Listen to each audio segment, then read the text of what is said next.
Bonjour et bienvenue. Aujourd'hui, nous allons découvrir un cadre d'analyse très utile pour comprendre les différentes façons dont une entreprise peut gérer ses employés. Il s'agit des 4 modèles de gestion des ressources humaines proposés par Jean Nizetz et François Pichotte. Ces modèles permettent d'analyser les logiques, les pratiques et les valeurs qui se cachent derrière les décisions de ressources humaines. Alors, une brève biographie. Jean Nizetz, qui est-il? Un professeur en gestion des ressources humaines à l'université de Namur en Belgique. Il est reconnu pour ses travaux sur les relations d'autorité dans les organisations. François Pichotte, quant à lui, est professeur et directeur scientifique à l'université de Luxembourg. Il est spécialiste du changement organisationnel et des politiques des ressources humaines. Ensemble, ils ont publié en 2000 un ouvrage influent, La gestion des ressources humaines, une approche critique. Alors, pourquoi ces modèles? Leur objectif n'est pas de dire qu'il existe une seule bonne façon de faire la gestion des ressources humaines, mais plutôt de montrer que les pratiques varient selon les contextes, les cultures, la taille de l'entreprise et même la personnalité des dirigeants. Il propose donc 4 modèles idéotypiques pour mieux comprendre ces diversités.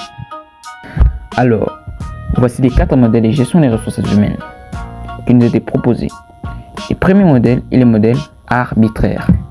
Il est typique des petites et moyennes entreprises où la gestion des ressources humaines dépend fortement du dirigeant. Il n'y a souvent aucune règle claire. Les embauches, les promotions ou les augmentations des salaires sont décidées de manière personnelle selon la perception ou les préférences du patron. Cela peut fonctionner dans une petite équipe soudée, mais cela crée aussi des risques d'injustice ou de favoritisme.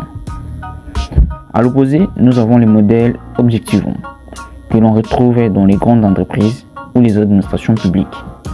Ici, tout est codifié. Les règles, les procédures et les critères objectifs sont utilisés pour chaque décision ressources humaines. Cela donne une impression de rigueur et d'égalité. Mais attention, il y a trop de règles. Cela peut bloquer l'innovation et enfermer l'organisation dans une bureaucratie rigide. Le troisième modèle est le modèle individualisant. Il repose sur des objectifs négociés avec chaque salarié, souvent en lien avec sa performance individuelle.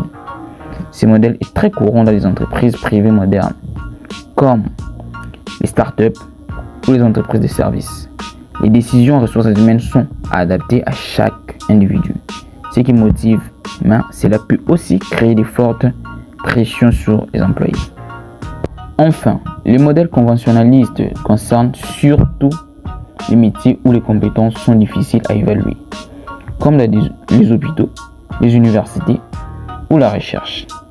Ici, ce sont les pairs, c'est-à-dire les collègues expérimentés qui jugent la valeur des autres. L'avancement s'est fait donc sur la base de la reconnaissance professionnelle dans une logique collaborative et éthique. Alors, essayons de récapituler tous ces modèles. Le modèle arbitraire est basé sur les objectivités du dirigeant. Les modèles objectivants sur les règles formelles. Les modèles individualisants sur la performance personnelle.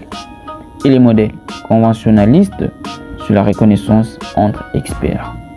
Une même entreprise peut mélanger plusieurs modèles selon les services et les métiers ou les enjeux. En conclusion, les 4 modèles de Nizetz et de Pichotte permettent d'analyser finement les gestions des ressources humaines selon les contextes. Ce n'est pas une méthode à appliquer, mais une grille de lecture critique qui nous aide à comprendre ce qui motive vraiment les décisions en ressources humaines dans une organisation. Alors, selon toi, quel modèle correspond le plus à ton entreprise, à ton école, à ton futur métier? Merci de votre attention et à bientôt pour une nouvelle capsule ressources humaines.